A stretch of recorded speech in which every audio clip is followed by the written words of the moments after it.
नमस्कार, आदाब, सत श्री अकाल। स्वागत है आप सभी का आपके अपने YouTube चैनल पर। आप सबकी पॉलिटी की एक बहुत इंपॉर्टेंट क्लास चल रही है जिसमें पॉलिटी के सारे इंपॉर्टेंट पॉइंट को डिस्कस करते हैं। आप किसी भी एग्जाम की तैयारी कर रहे हैं, अगर आपके एग्जाम में जीके जीएस से क्वेश्चन आता है तो क्लास आप सबके लिए बहुत ही हेल्पफुल रहेगी। और इस टाइम के ट्रेंड में पॉलिटी से क्वेश्चन ज़्यादा पूछे जा रहे हैं, तो पॉलिटी को पूरा बेसिक लेवल से लेकर हाई लेवल तक की इस क्लास में हम डिस्कस करेंगे। आज की क्लास में हम संविधान सभा से जुड़े इंपॉर्टेंट पॉइंट डिस्कस करेंगे। इससे पहले की चीज़ें, संविधान क्या होता है, भारत में संविधान सभा का गठन कैसे हुआ, क्रिप्स मिशन, कैबिनेट मिशन क्या होते हैं, वेबिल प्लान क्या होते हैं, ये सब इससे पहले की क्लासेस में डिस्कस कर चुके हैं। अगर आपने अभी तक इससे पहले की क्लास को नहीं देखा तो चैनल की प्लेलिस्ट में जाकर देख लीजिएगा। चलिए अपनी क्लास को स्टार्ट करते हैं। कॉपी पेन लेकर बैठिएगा, इंपॉर्टेंट पॉइंट के नोट्स बनाइएगा। इस टाइम पे मेरी थोड़ी सी तबीयत नहीं सही है, इसलिए 2 दिन से आपकी ऑफलाइन क्लासेस भी नहीं हुई होंगी। अब बस आपकी बहुत जल्द क्लासेस अब नॉर्मल हो जाएंगी, तब तक के लिए बस अच्छे से पढ़ाई करते रहिए, रिविजन करिए। सबसे पहले आपने पढ़ा था कि भाई भारत में संविधान सभा का गठन कैसे हुआ था। संविधान सभा का गठन हुआ तो कैबिनेट मिशन के आधार पर 24 मार्च 1946 को भारत में क्या होता है, कैबिनेट मिशन आता है दिल्ली में। अब कैबिनेट मिशन ने कहा कि देखो हम क्या करेंगे, 10 लाख की जनसंख्या पर 1 सीट करेंगे। इस आधार पर कैबिनेट मिशन ने 389 सीटें डिवाइड की। 389 में सीटों में 296 सीटें तो ब्रिटिश प्रांत को मिल गई और 93 सीटें किसको मिल गई, देसी रियासत को। देसी रियासत ने कहा कि देखो हम अपने यहाँ पे तो चुनाव कराएंगे नहीं, हम अपने यहाँ से सदस्यों को मनोनीत करके भेज देंगे। तो हमने 296 सीटों में चुनाव कराया, तो हमारी संविधान सभा आंशिक रूप से निर्वाचित और आंशिक रूप से मनोनीत है। अब ये 296 सीटों में भी अंग्रेजों ने क्या करा था, 4 अपनी चीफ कमिश्नरी बनाई थी। तो 4 सीटें किसको मिल गई थी, चीफ कमिश्नरी को। अब 296 सीटों के लिए चुनाव हुआ था, जिसमें 208 सीटें तो कांग्रेस को मिल गई थी, 73 सीटें मुस्लिम लीग ने जीत लिया था। 15 सीटों में से 8 सीटें आपके छोटे दलों ने जीत लिया, तो 7 सीटें निर्दलीय प्रत्याशियों ने जीत लिया था। तो 15 सीटें अन्य दलों को मिल गई थी। इस प्रकार से चुनाव हो जाता है। अब चुनाव हो जाता है, अब हमारी संविधान सभा का गठन हो गया। हमारी संविधान सभा की पहली बैठक 9 दिसंबर 1946 को संविधान सभा की पहली बैठक हुई थी। जब संविधान सभा की पहली बैठक हुई थी, ये चीज़ें मैं आपको रिवाइज करा रही हूँ क्योंकि हम इससे पहले की क्लास में पढ़ चुके हैं। 9 दिसंबर 1946 को संविधान सभा की पहली बैठक होती है, जिसमें हम सच्चिदानंद सिन्हा को अस्थायी अध्यक्ष बना देते हैं। उसके बाद 10 दिसंबर को भी बैठक होती है, उसमें कोई खास काम नहीं होता। 11 दिसंबर 1946 को बैठक होती है। 11 दिसंबर 1946 की बैठक में पहली बात तो हम क्या करते हैं, संविधान सभा का स्थायी अध्यक्ष डॉक्टर राजेंद्र प्रसाद को, एस सी मुखर्जी को उपाध्यक्ष बना देते हैं, BN राव को संवैधानिक सलाहकार बना देते हैं, फ्रैंक कर्नेथनी को उपसभापति बना देते हैं। ये सब चीज़ें हमने 11 दिसंबर को किया। इतनी चीज़ें हम इससे पहले की क्लास में डिस्कस कर चुके थे। आज हम पढ़ेंगे कि भैया 13 दिसंबर को क्या हुआ था। 13 दिसंबर 1946 को जवाहरलाल नेहरू ने उद्देश्य प्रस्ताव प्रस्तुत किया। देखो हमने अपनी संविधान सभा बनाई क्यों थी, हमारी संविधान सभा का उद्देश्य क्या था। हमारी संविधान सभा का उद्देश्य था कि भैया हम भारत के लिए संविधान का निर्माण करेंगे। संविधान आपके 2 शब्दों से मिलकर बना है, सम प्लस विधान, अर्थात ऐसे नियम कानून जो सबके लिए बराबर हो। हमने कहा जब हम स्वतंत्र होंगे, जब हमें मौका मिलेगा कानून बनाने का, तो हम ऐसे कानून बनाएंगे जो सबके लिए बराबर हो। क्योंकि अंग्रेजों के शासन में हमने देख लिया था, अंग्रेज अपने लिए कुछ और नियम कानून बनाते थे, हम भारतीयों के लिए कुछ और नियम कानून बनाते थे। तो हमने कहा जब भी मौका मिलेगा तो हम ऐसे नियम कानून बनाएंगे जो हमारे लिए सबके लिए बराबर हो। तो भाई ये मौका मिल गया हमें कैबिनेट मिशन के द्वारा, हमने अपनी संविधान सभा का गठन कर लिया। अब जब 13 दिसंबर की बैठक हुई, तो 13 दिसंबर की बैठक को जवाहरलाल नेहरू ने उद्देश्य प्रस्ताव प्रस्तुत किया। इन्होंने कहा कि देखो उद्देश्य प्रस्ताव क्या है, हम कैसा संविधान बनाना चाहते हैं, हमारा उद्देश्य क्या है। जो बैठ के कर रहे हैं, इतने सदस्य रोज आ रहे हैं, काम कर रहे हैं, तो हमारा उद्देश्य क्या है, संविधान बनाना। तो कैसा संविधान चाहते हैं, हमारे सपनों का भारत कैसे है, जॉब के बाद आप कैसी लाइफ चाहते हो, आप ये गाड़ी लेना चाहते हो, ये फ्लैट लेना चाहते हो, ये करना चाहते हो। तो कुछ न कुछ हमारे उद्देश्य होते हैं ना, तभी तो मेहनत कर रहे हैं। तो भाई संविधान सभा किन उद्देश्यों के लिए काम कर रही थी, तो जवाहरलाल नेहरू ने एक प्रस्ताव बताया कि भाई देखो हम ऐसा लोकतंत्रात्मक गणराज्य चाह रहे हैं, हम लोकतंत्र भी चाहते हैं, इसके साथ साथ हम गणराज्य भी बनाना चाहते हैं। हम ऐसा बनाएंगे कि हम कैसे हों, संप्रभु हों। संप्रभु का मतलब क्या हुआ भैया, हम अपने निजी, हमारे देश के अंदर के देशी और विदेशी सभी मामलों को निर्णय लेने के स्वतंत्र हो। कैसा संविधान बनाना चाहते हैं, कैसे भारत की हम कल्पना करना चाहते हैं, इन सब चीज़ों को हमने रखा उद्देश्य प्रस्ताव में। 13 दिसंबर 1946 को उद्देश्य प्रस्ताव आया। इस उद्देश्य प्रस्ताव को हमने 22 जनवरी 1947 को स्वीकार कर लिया। तो आपके एग्जाम में क्वेश्चन पूछते हैं, उद्देश्य प्रस्ताव प्रस्तुत कब किया गया था? 13 दिसंबर 1946 को उद्देश्य प्रस्ताव प्रस्तुत किया गया था। उद्देश्य प्रस्ताव को हमने स्वीकार कब किया था?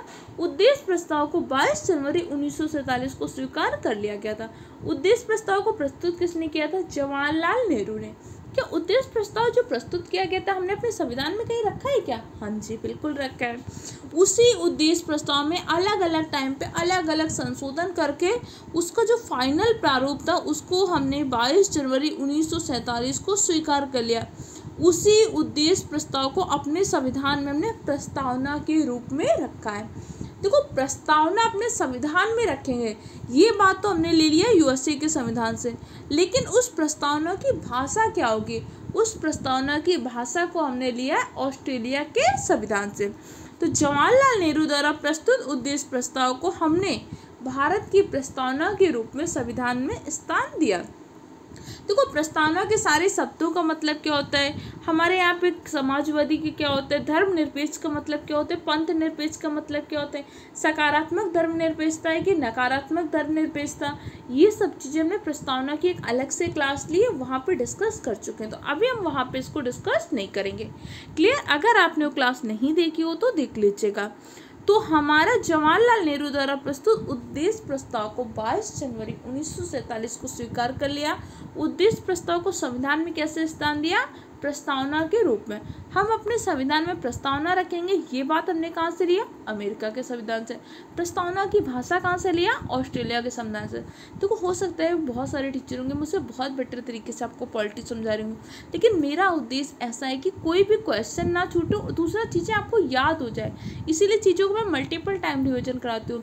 जब मैं ऑफलाइन क्लास में भी पढ़ाती हूँ तब भी मैं चीज़ों को बार बार आपसे बुलवाती हूँ, बार बार आपसे मल्टीपल टाइम क्वेश्चन पूछती हूँ, क्योंकि देखो जीएस को आपको क्लास में ही याद हो जाए तो अच्छा है।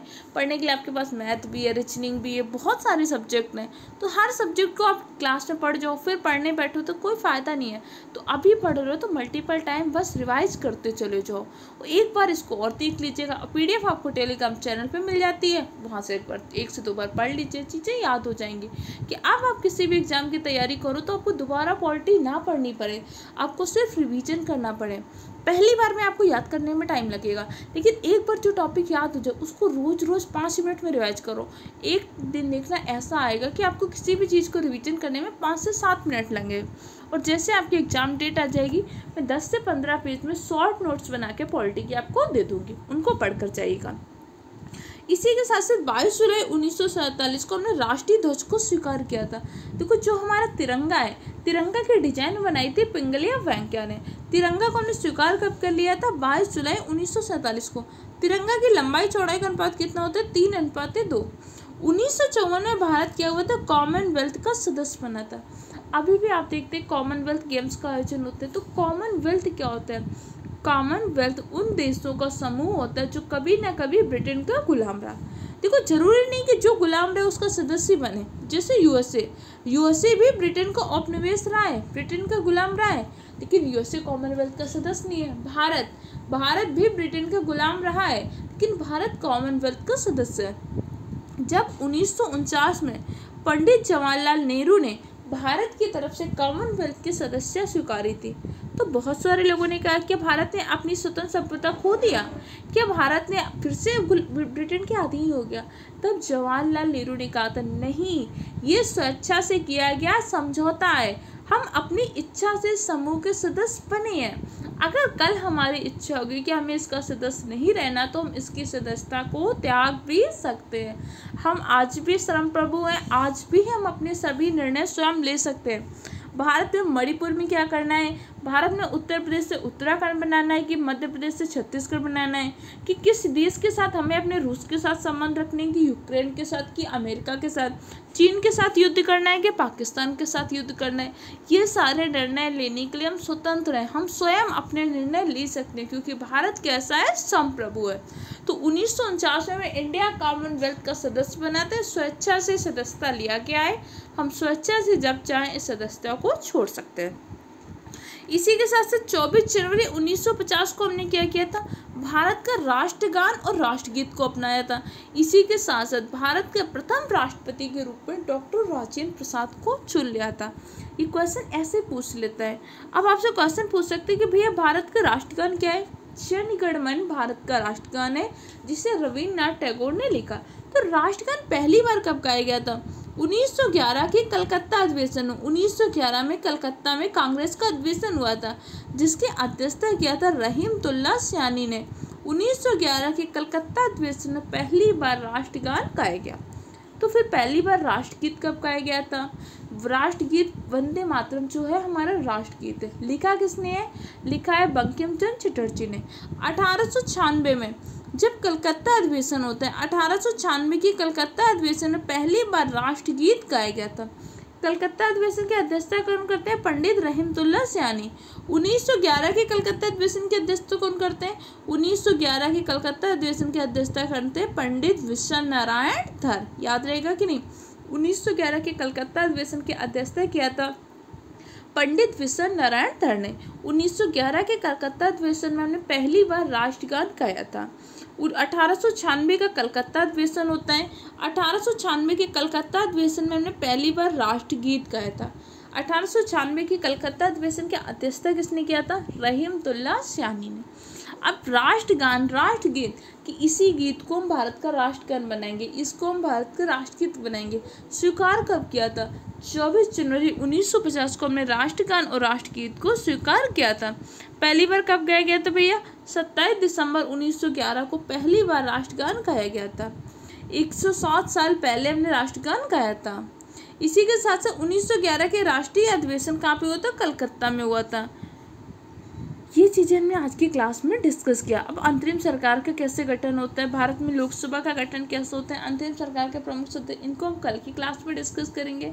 अभी थोड़ी सी मेरी तबीयत नहीं सही है, तो थोड़ी छोटी क्लासें आएंगी, जैसे तबीयत सही होती है मैं आपको लॉन्ग क्लासेस भी ले लूँगी।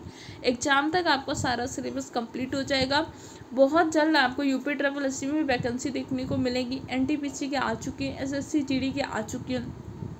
इसके अलावा आपको किसी भी सब्जेक्ट में कोई दिक्कत हो रही, कोई नोट्स चाहिए, कोई भी प्रॉब्लम हो रही है, आप कमेंट सेक्शन द्वारा बता सकते हैं।